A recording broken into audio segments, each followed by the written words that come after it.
This is future.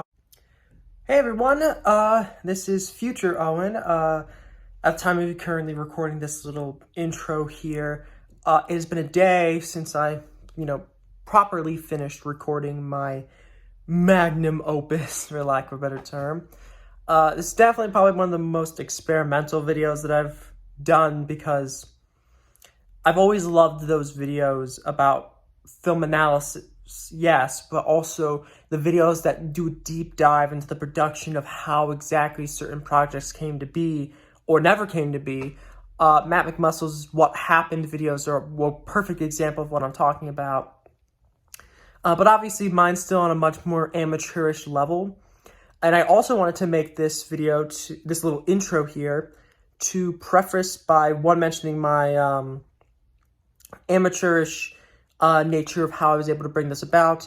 I do sometimes stumble over my words, and I do get held up, and maybe I'll mispronounce something. But also, I want to apologize for if you hear any background voices or dogs barking.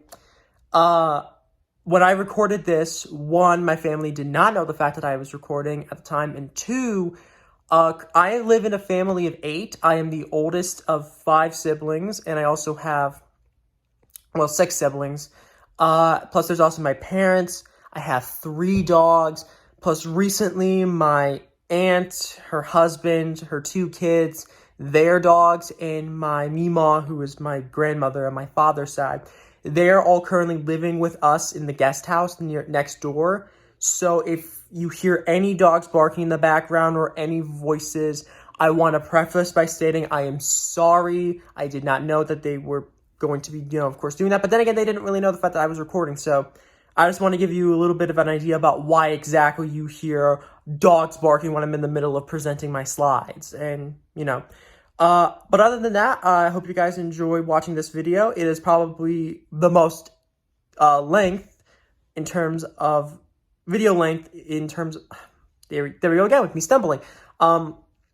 This is probably the longest video I've ever made. There we go. So including this intro here, this is probably going to be about like almost 50 minutes long, which is honestly insane to me, the fact that I was able to make something like this.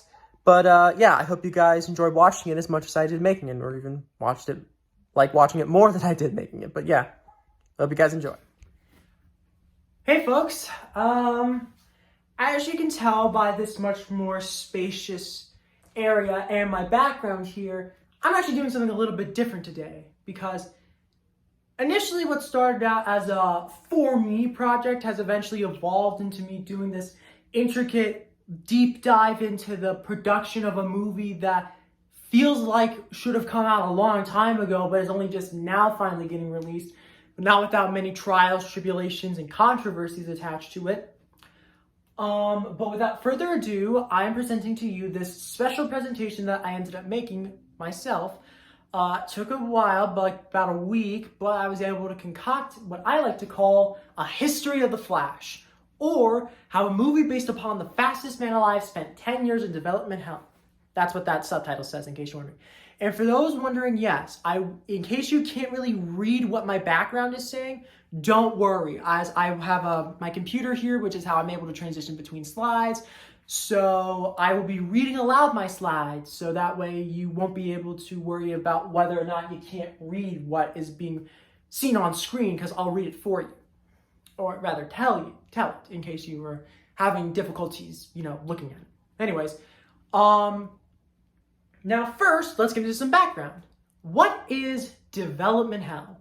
Now, development hell is a term that is used in the production industry, specifically in the entertainment industry, that is used to refer to a project that's progress has yet to develop past the early development stage. There can be many reasons as to why a project is stuck in this state. Usually it could be either legal reasons, technical reasons, like for example, there might be some technology that might not fully advance it to achieve what the filmmakers want to do, or artistic challenges. In fact, many projects that have languished in development hell have gone through multiple different people who have attached to it as writers, directors, producers, stars, you name it. A couple of good examples of projects that have lingered in development hell include Deadpool. This was a project that Ryan Reynolds had been trying to get off the ground since like 2004, 2005 maybe. Never saw the light of day until 2016, but only after a myriad of things ended up happening, including the test footage getting leaked online for it as well. Uncharted, which was announced back in 2008, back when the first game released on the PlayStation 3 in 2007, and by the time it actually did end up releasing, we had already gone through 4 mainline games, 5 if you count Lost Legacy, on PlayStation 3, PlayStation 4, PlayStation 5 if you count the remasters of 4 and Lost Legacy, and even portable PS Vita games like Golden Abyss. Then we also have the numerous Avatar movies that James Cameron was making following the success of the first movie. He spent it was a good 13 years before eventually Avatar 2 ended up releasing in theaters. And wouldn't you know it, it became the 3rd highest grossing movie of all time, and there are currently 3 more sequels set to follow, set to be released in 2024, 2026, and 2028. So, yeah, it's a lot. Now, as for a project that still lingers in development hell, which is funny given, the subject matter at hand, Todd McFarlane's Spawn reboot.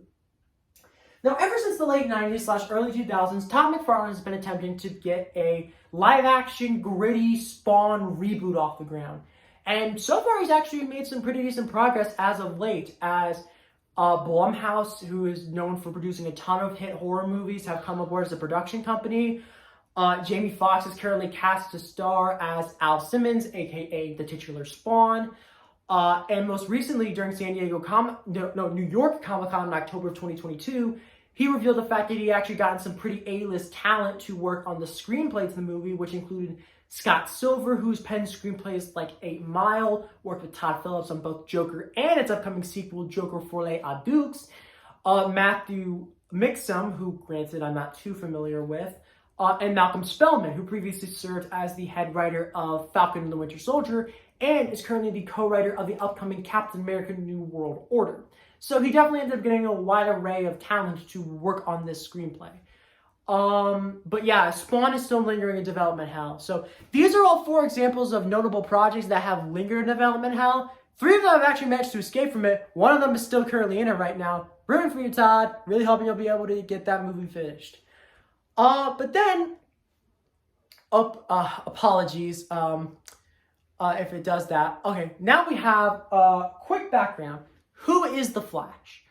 Now, The Flash was created back in 1940, and since then, I want to highlight 3 major people who have been The Flash.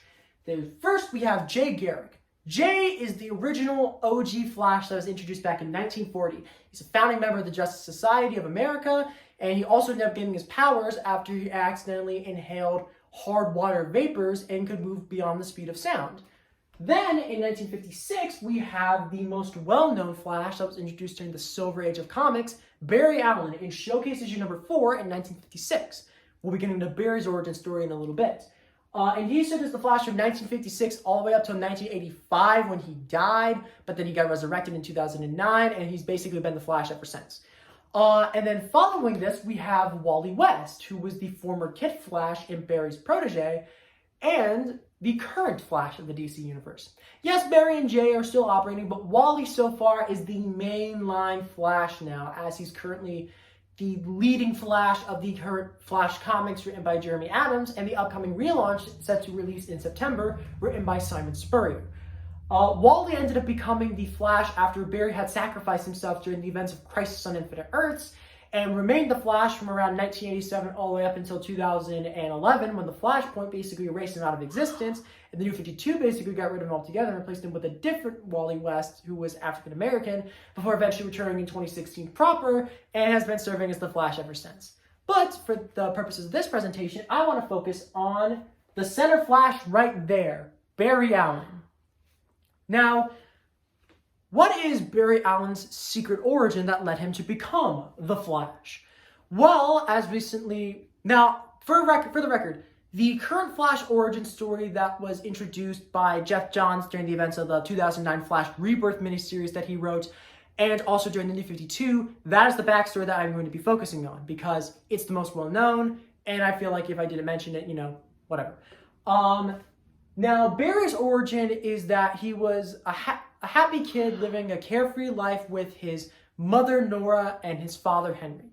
However, one day after Barry ends up returning from school, he discovers that his mother had been murdered and his father with bloodied hands and a knife over it, stating to Barry, "I didn't do this." And so Henry was taken to jail, and young Barry just stood there helpless. And it was from that moment that Barry wanted to dedicate himself to forensic science, improving his father's innocence. And one night while working at the forensics lab during a pretty stormy night in Central City, a bolt of lightning came through the window and struck Barry down, dousing him in chemicals. Now, under normal circumstances, this might, kill Barry and leave him with severe burns all over his body.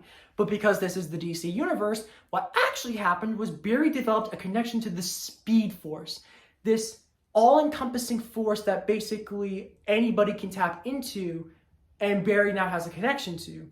And with these new abilities, Barry decided the fact that he was going to dedicate himself to serving, in addition in the crime lab, as a costumed vigilante, helping the people of Central City as the Flash. But Barry's influence goes beyond just ushering in the Silver Age, because in Flash issue number 123, The Flash of Two Worlds, this served to be a huge, monumental deal for a couple of reasons. One, it was a crossover that occurred between the original Flash, Jay Garrick, and Barry Allen, who was the current Flash. Now, when Barry was introduced in 1956 in Showcase, they established that his origin was that he had actually grown up reading the comic books of the Jay Garrick Flash. But then, what happened to Jay Garrick? Why is the Flash all of a sudden this Barry Allen guy? Why is Green Lantern suddenly this Hal Jordan dude instead of Alan Scott? What's going on? Well, the Flash of Two Worlds sought to explain that the reason why this was that Barry's stories and Hal and all that other stuff took place on a separate Earth, Earth 1. Meanwhile, Earth 2 was where all the original heroes lay, like the Justice Society, like Jay Garrick, Alan Scott, and so on and so forth. In fact, it was this storyline here, the Flash of Two Worlds, that paved the way for the multiverse of DC, a concept which they have continued to elaborate on and continue to this day. Such as how, they've changed a couple of things, like how Earth Zero is now the main DC universe. They've also had it in which, following Crisis on Infinite Earths, the Justice Society and the Justice League have actually coexisted on the same Earth, with the JSA fighting in World War II and the Justice League coming, more so in the modern times. But yeah, it was this Flash story here that paved the way for the modern multiverse concept as we know it. But enough about that. Let's get on to the actual beginnings of the Flash movie. For the record, I am well aware of the fact that there were attempts to get a Flash movie off the ground prior to 2014, but for the sake of this presentation and for the sake of my sanity and for your patience, or potential lack thereof of patience, I'm going to keep it mainly to the DCEU version of the movie, the one that we're going to be getting in June. So without further ado, let's move on to our humble beginnings.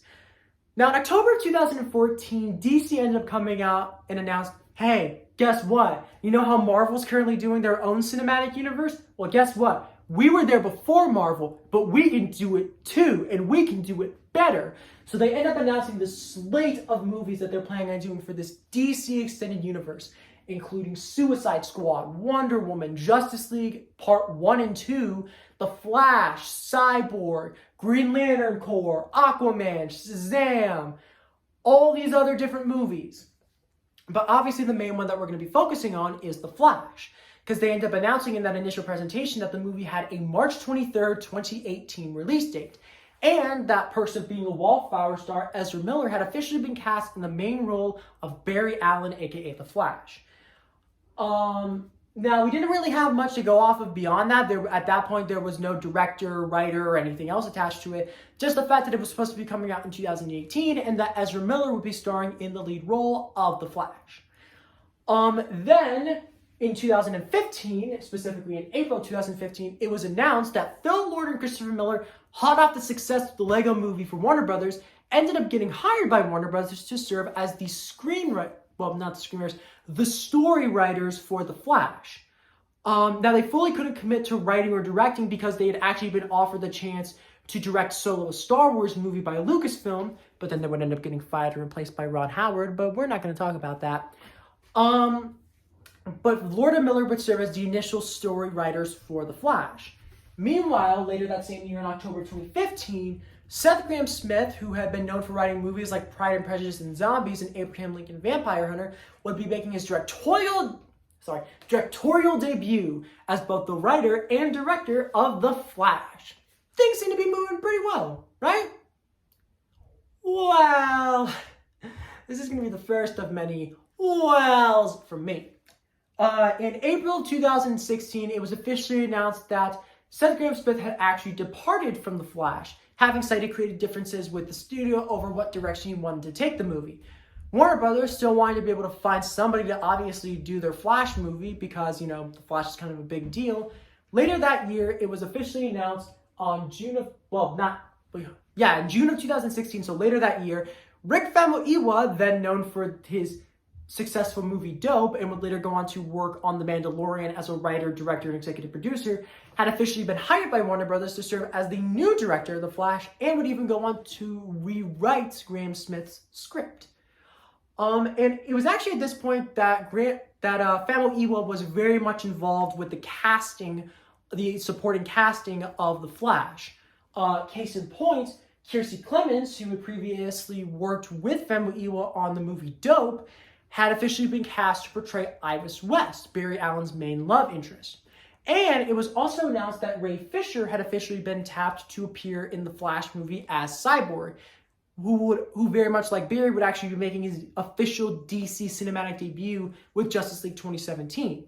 And not only that, but later that year, it was also announced that Billy Crudup, who had previously portrayed Dr. Manhattan in the 2009 Watchmen film adaptation, had officially been cast in the role of Henry Allen, Barry's father, who was wrongfully incarcerated for the murder of his wife, Nora.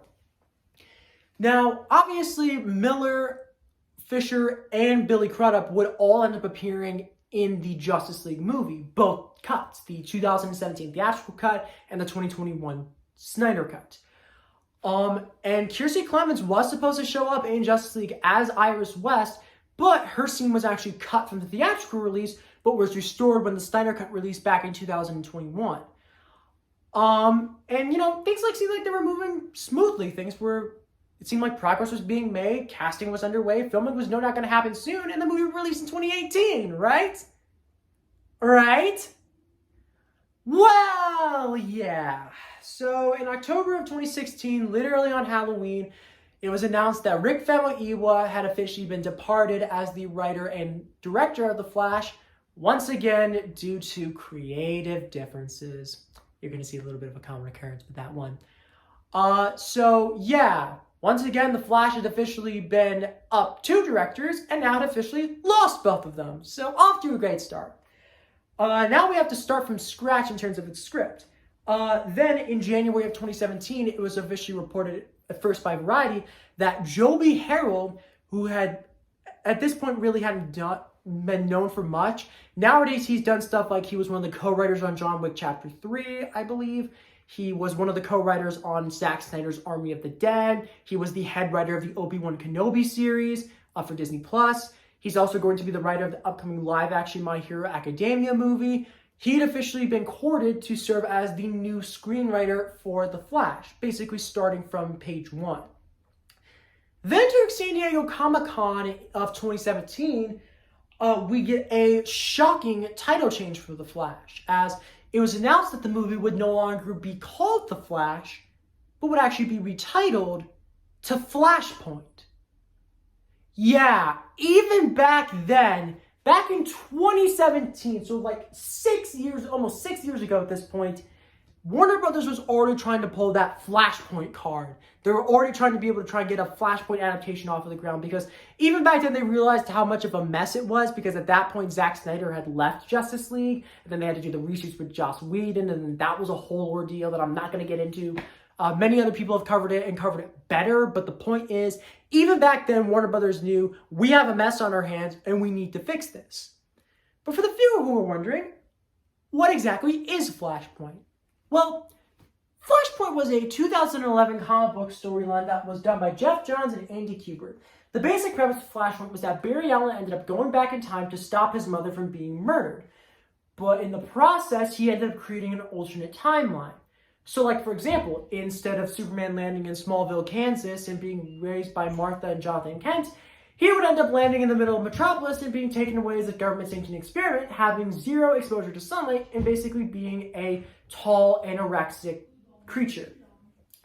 Another example is that instead of Bruce Wayne witnessing the murder of his parents Thomas and Martha in Crime Alley, Bruce was the one that was murdered in Crime Alley, and therefore his father Thomas ended up becoming the Batman, and his mother Martha ended up becoming the Joker.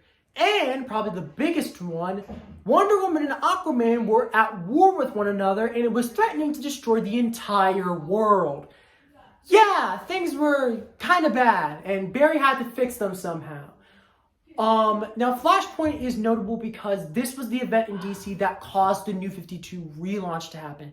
This was the big reboot that DC ended up doing following, the storyline that basically reset everything, and not a lot of people were happy about the New 52. There were some bright spots, don't get me wrong. Scott Snyder's Batman, masterpiece. And even some of the Flash New 52 stuff was actually pretty good too. But overall, the New 52 was just a mess because it was clear there was a lack of communication and a lack of planning. With Crisis on Infinite Earths, they had been planning for years prior to the initial first issue launching in 1985, with Marv Wolfman and George Perez carefully planning how the story would play out over the course of these books prior to the actual first issue releasing. Whereas with Flashpoint, it almost felt like the New 52 was an afterthought. But anyways, Flashpoint has become one of the most noteworthy Flash stories. So much so, it will actually get adapted into 2 separate pieces of media. It would get adapted into a 2013 animated movie called Justice League: The Flashpoint Paradox, and elements of Flashpoint would actually be brought on board for season 3 of The Flash. I even have it in which it's a loose adaptation on the top, but it's in black text, so you really can't read it all that well. Then we have new directors found again, because in January of 2018, John Francis Daley and Jonathan Goldstein, who at that point had served as 2 of the screenwriters on Spider-Man Homecoming. They were the directors and writers of the movie Game Night, and they're also the writers and directors of the upcoming Dungeons & Dragons Honor Among Thieves movie. They were officially hired as the new directors for The Flash. Oh yeah, I should also mention the fact that at this point the title was changed again, so it reverted from being Flashpoint to now back to just being called The Flash. So, there's that. But then, in March of 2019, things ended up taking a bit of an interesting turn. You see, in addition to directing, Daley and Goldstein would end up taking their crack at the screenplay, and Ezra Miller was not happy about it, with the direction that they were planning on taking the movie. So in March of 2019, it was announced that Miller would actually be writing their own version of the screenplay, and he'd be co-writing it with Scottish comic book legend Grant Morrison. And for those unaware of who Grant Morrison is one of the most influential comic book writers of all time, having done the late 90s JLA comics with Howard Porter. They did the early 2000s New X-Men with Frank Quitely. They did probably the best and most influential Superman story ever, All-Star Superman, also with Frank Quitely. They would also work on a underrated Green Lantern series called The Green Lantern with Liam Sharp. Just overall a comic book legend. And Grant Morrison was working with Ezra Miller to write a new Flash script. And according to Morrison, at a later point following the script spoilers not being accepted, Morrison revealed the fact that Warner Brothers didn't approve of the script because what Morrison and Miller wanted to do felt like a traditional Back to the Future time travel story. It was a Flash story first, but Warner Brothers wanted to be able to play around with the multiverse, so that script ended up going under. And with it, so did Daley and Goldstein as directors. Then, in the summer of 2019, we got another creative shakeup. Oh yeah, I forgot to mention, the top slide in which when Rick Famuyiwa first came on board, I ended up calling it Creative Shift, or like Downshift. It's a little Radiant Black reference for you. But anyways, so here we actually have a creative shift that stuck. So in July of 2019, it was announced that Daley and Goldstein were out as directors, but in their place would be Andy Muschietti. Now, Andy Muschietti previously worked with Warner Brothers as the director of the It movies. And obviously, of course, following the success of It, Andy was now hired to work on The Flash. He wouldn't be writing the screenplay, though, as that honor would actually be going to this individual here, Christina Hodson. Now, Christina Hodson had actually previously worked with Warner Brothers in DC on the Birds of Prey movie, which starred Margot Robbie as Harley Quinn, and she also wrote the script to the now canceled Batgirl movie, which still bums me the fact that ended up getting canceled. I mean, we were going to get a Batgirl movie that, one, had a really cool Batgirl in the form of Leslie Grace. We were going to get Michael Keaton Batman, Brendan Fraser Firefly, J.K. Simmons Commissioner Gordon. How on earth did this end up going under? Sorry, a different time, different place. But yeah, Christina Hodson also ended up serving as the writer on the Bumblebee movie as well, and she was now being hired to serve as the screenwriter for The Flash. And you know what? This creative matching here of Muschietti as the director and Christina Hodson as the screenwriter, this would actually stick. Because when the Flash movie does eventually release later this year in June, these are the people that helped make it. Christina wrote the screenplay. Andy directed it. Granted, we also ended up getting a screen story by credit that featured the work of Daley, Goldstein, and Harold. But, you know, it's still pretty cool the fact that this creative shift actually stuck. Then we have a mysterious message from Andy Muschietti, in which, in an interview with that hashtag show, Muschietti revealed that yes, the movie would be drawing upon elements of the Flashpoint storyline, but he said it would be a very different version of the Flashpoint story. What did he mean by this?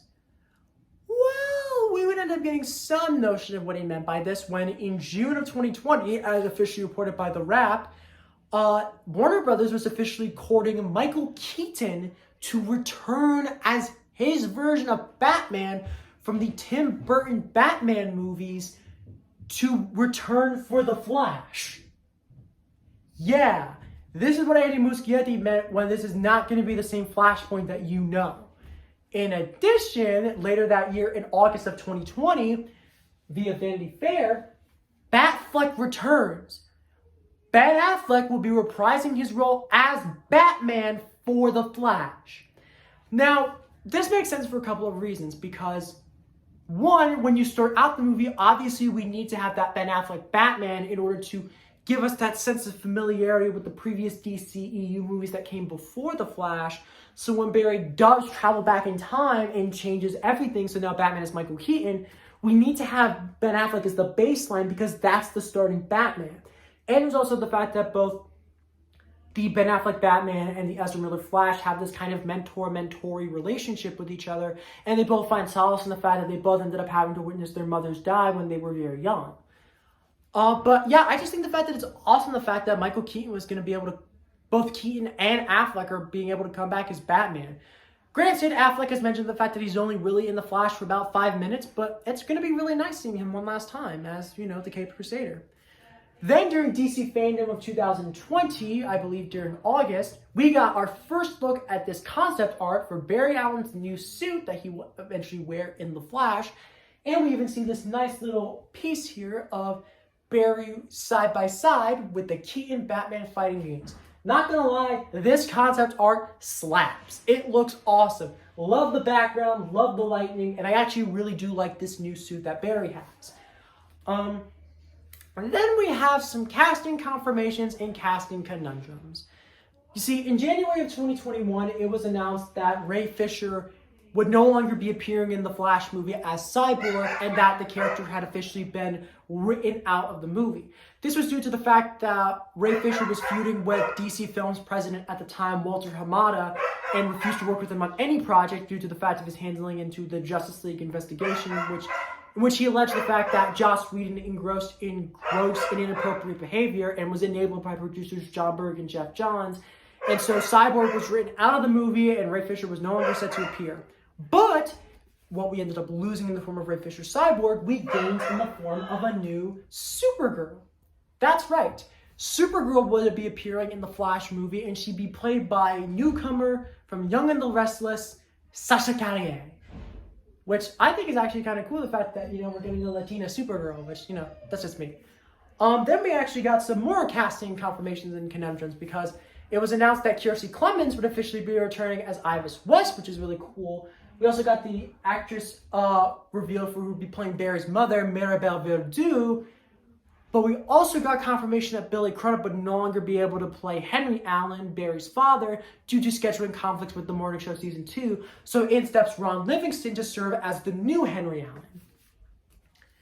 Allen. Then, in April of 2019, April 19th, 2021, after 7 years of development, filming on The Flash finally begun in Warner Brothers Leavenworth Studios in England. This is big because this was a movie that spent almost a decade trying to get off the ground, and it was now finally beginning to start filming. Then we would also get some behind the scenes information in that composer Benjamin Waldfish, who previously worked with Andy Muschietti on the It movies, and also worked with DC as the composer of The Flash, and is also the composer of the Mortal Kombat movie that released back in 2021, he'd be serving as the composer for The Flash, where Henry Branham, who previously worked with James Gunn as the cinematographer for The Suicide Squad and Guardians of the Galaxy Volume 3, he'd be serving as the cinematographer for The Flash, which, is awesome. That's some top-tier talent that's working on both in front of and behind the camera. Then, during October of 2021, we ended up getting our first official look during DC Fandom of 2021. Here we actually get to see a look at what the new costume will look like for Ezra Miller's Flash. We also get a short little tease of Michael Keaton's Batman as well. I mean, you can't mistake that silhouette for anybody else's. But then, the footage ended up revealing a pretty shocking reveal. Too Flash, Too Furious. Oh, and also Supergirl's here too. Yeah, this footage ended up officially revealing to us that Ezra Miller would actually be portraying 2 different versions of Barry Allen. So, Ezra's going to be playing what I'm going to be calling Barry 1. Barry 1 is the main Barry that we've gotten to know since Justice League. He's appeared in Peacemaker. He's appeared in a couple of other projects. He cameoed in Crisis on Infinite Earths as well. So we have Barry 1. This is the main Barry that we know. Barry 2, who is in the background and has a lot more longer and scraggly hair, and has a makeshift Flash suit from, one of the spare bat suits that Michael Keaton has. This is actually the Barry that Barry 1 had created when he went back in time and stopped his mother from being murdered. This Barry grew up without his mother being murdered, and he's 18 years old, he's carefree, and he is yet to receive the accident that gives him the powers that led him to become the Flash. So that was pretty interesting. Oh, and also Supergirl's in the background too, and her suit is awesome. Then, in October of 2021, after 7 months of filming, the Flash movie finally wrapped. It was in the can. It's happening. This movie that spent almost a decade trying to get made was finally finished filming. And not only that, but later that same year in December of 2021, it was revealed Michael Shannon was returning as General Zod, and that Antje Traue, who portrayed Feora in Man of Steel, would also be returning as well. This was insane news, because it's like, Michael Shannon obviously died during the events of Man of Steel because Superman, snapped his neck. So Michael Shannon was one of the best parts of Man of Steel, so to have him come back for this was incredible. Then there were all the delays. Yeah, so in December of 2019, The Flash ended up getting a release date from Warner Brothers of July 1st, 2022. Then, in April of 2020, when Warner Brothers shifted all their release dates around, in a shocking move, they actually moved The Flash up to June 3rd of 2022. But then eventually following that, in October of 2020, they ended up moving Flash to November 4th of 2022 because they realized the fact that was ridiculous. And that seemed like that was going to be the release date for a while. Then in early March of 2022, the movie would once again end up getting a release date delay, this time all the way to June of 2023. Now the reason why this was there were still at least 2,500 visual effects shots that needed to be completed for the movie. And because they didn't want to overload the visual effects houses and there was still the problem of the COVID-19 pandemic happening, they had to delay the movie for that reason. Aquaman also ended up getting delayed too as well, initially from December of 2022 to March of 2023, and then December of 2023. But then it was also ended up announced that we would get a comic based on the Flash movie, which in turn was based off of the Flash comics. It's weird. So we would get an official movie tie-in comic in the form of The Flash, the Fastest Man Alive. Now this was a 3-issue maxi series that was written by Kenny Porter and was illustrated by Ricardo Lopez Ortiz, Juan Ferreira, and Jason Howard. Now this would serve as an in-between story that would take place following the events of Justice League but before the events of the main Flash movie, as we see Barry learning to better control his powers and also trying to fight off against supervillains like Gritter, Tar Pit, and eventually the Top. And we would also see Barry in issue 1 end up getting his new suit from Bruce, who actually helps him in the first issue fight off Gritter. And it's like, okay, that's actually kind of cool, not gonna lie. And hopefully this means the fact that we can finally have the Flash movie released and there will be no problems whatsoever. Just no problems whatsoever. Just absolutely none. Why are you looking at me like that? Oh. All right. Yeah, I was going to have to come to this eventually. So, yeah, throughout 2022, Ezra Miller got involved in a lot of really, really bad stuff. Like, a lot of bad stuff. Like, it's shocking the amount of stuff that they were able to do in just 1 year. In fact, I think, like, the best summation of that was, I think there's a mug or whatever it was that's like a they, them causing mayhem. That was basically what Ezra Miller was doing, and it's just like, oh my gosh.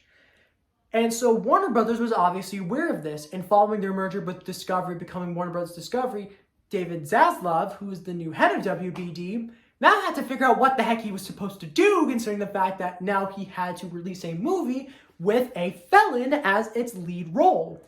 Obviously, they couldn't reshoot the movie because Miller played 2 different characters that shared the screen at the same time, so a recast and reshoot would have been impossible. So now Warner Brothers was presented with 3 options. The first option was that if Miller decided to officially own up to their actions and seek out mental help, they could release a public apology explaining what they did. They would go on a months and months of mental health recovery and doing very, very limited press for the movie. The second situation would be if the situation with Miller continued to get worse, Warner Brothers would just release the movie as planned and just not do any press or any kind of material with Miller whatsoever. And nor would Miller be continuing as the Flash. And option 3, which was the most drastic out of all of them, they could just straight up cancel the movie. Which was most likely not going to happen, seeing as how they had already spent $200 million on the movie. But they had already canceled the $90 million Batgirl movie, and that one was already shot, basically. So, yeah, there was that. Then, in August of 2022, Ezra Miller officially publicly ended up announcing that they were seeking help for their mental health. They released a public apology, and they ended up recently meeting with Warner Brothers executives because they were spooked over the prospect of their negative press essentially causing a really big deterioration in interest of the Flash. And according to this Hollywood Reporter article, they mentioned that, the Flash was one of their favorite characters to play, and they care about that movie deeply. So having their antics cause negative and bad stigmas to be attached to that movie, it really got to Ezra Miller. Really, the fact that that was the one that finally led you to change your tune, seek out mental health help, but whatever. But yeah. But despite all of that, Warner Brothers continued to show confidence in the Flash movie because despite the many controversies and convictions of Ezra Miller, it would continue to gain really high test screenings. So much so that they would actually move up the release date from June 23rd to June 16th of 2023. And in a shocking move, they would end up premiering the movie during April's CinemaCon, which is a big Las Vegas presentation that basically showcases all the big movie studios to showcase off all the awesome projects that they're working on, and this was where WB would be first premiering The Flash, because Paramount did the same thing with Top Gun Maverick, and that was a huge success. And speaking of Top Gun Maverick, the movie is officially Tom Cruise approved. Yeah, I'm not exaggerating. That's an actual real Hollywood Reporter article. That actually happened. So what ended up happening was in late February of 2023, Cruise was having a meeting with David Zaslav, who is the head of WBD, and David was talking about, how great The Flash was, and Cruz was intrigued by it. So Zaslav ended up having one of his employees come over to Cruz's house and arranged a private screening for the movie. Cruz was apparently really taken aback by the movie, and he loved it. So much so that following the screening, he called up the director Andy Muschietti out of the blue and told him things like, The Flash is everything that you want in a movie, and that this is the kind of movie that we need right now. And when Tom Cruise, the guy that helped to bring back the box office with Top Gun Maverick, is mentioning this about The Flash, then you obviously have something cooking. But this is also the part where I have to mention some greater DC shakeups. Because in October of 2022, following the heading of, Zaslav as the head of WBD, he realized we need to streamline our plans for everything in our divisions, including DC. So Walter Hamada ended up departing as the president of DC Films, and in his place, the new heads of DC Studios would be James Gunn and Peter Safran. Now, Gunn had already previously worked with WBD on the Suicide Squad and the Peacemaker TV series, and Safran ended up serving as a producer on a lot of those projects. He was a producer on the Aquaman movies, he's a producer on the Shazam movies, he produced the Suicide Squad, he was an executive producer on Peacemaker. He very much does have a hand in a lot of these DC projects. And the idea is that Gunn will handle the creative side of DC Studios, where Safran will handle the business making and money side. But this also meant that these creative decisions would ultimately lead to an effect on The Flash, because Gal Gadot had actually shot during that initial photography from April to October of 2021. She had shot a Wonder Woman cameo for the movie. And not only that, but apparently Jason Momoa had a cameo in the movie as Aquaman. And not only that, but Henry Cavill also shot a Superman cameo as well. He shot that cameo alongside his Black Adam cameo in September of 2022, and he ended up getting paid $500,000, I believe, for both, shoots. But with the appointment of James Gunn as the new head of DC, would that mean that, all those cameos would stick? Well, according to the Hollywood Reporter article that ended up releasing called The Fall of Henry Cavill's Superman, or whatever it was called, it was officially confirmed that, Cavill had officially been cut out of The Flash, and reportedly Gal Gadot's cameo had been cut as well. But recently there was a line of Funko Pops that released, and there was a Wonder Woman Funko Pop that released as a part of The Flash. So maybe there's a chance that her cameo was actually reinstated into the movie. But the reasoning, according to this initial article, was that after James Gunn decided that they weren't going to move forward with either the Man of Steel sequel they were developing or Wonder Woman 3, because it wouldn't fit into the DC universe that he wanted to do with Safran, ultimately the cameos were cut, at least according to this article. Then during Super Bowl Sunday, they ended up revealing both the first official teaser poster, which showcased Barry Allen in his new suit in the Michael Keaton Batcave with the subtitle Worlds Collide, before the official trailer ended up releasing on Super Bowl Sunday. The poster, I should mention, released on the Friday before the Super Bowl. And when the trailer released, I hate to say it, but after everything that has happened, that movie looked incredible. Like, that trailer looked awesome.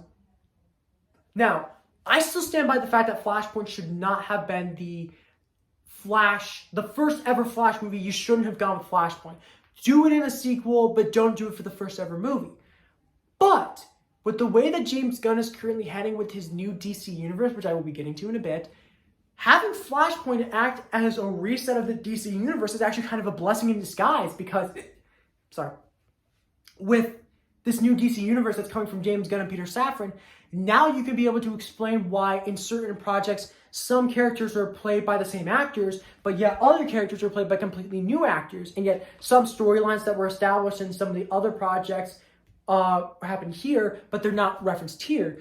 They now had an out stating the fact that, when Barry went back in time and caused the Flashpoint to happen, everything ended up changing. The timeline ended up moving, events changed, blah, blah, blah, because time isn't a precise thing. So when he changed the timeline initially to stop his mom from dying, he ended up causing everything to change. This is what we see in the movie with the Sasha Calle as Supergirl and Michael Keaton Batman. But when Barry does put things right, not everything is going to be exactly the same as he put it before. And with this new DC universe that James Gunn was planning on doing, honestly, that makes perfect sense. So, what comes next? Well, as I previously mentioned, these are the last 4 projects in the DC EU, as you know.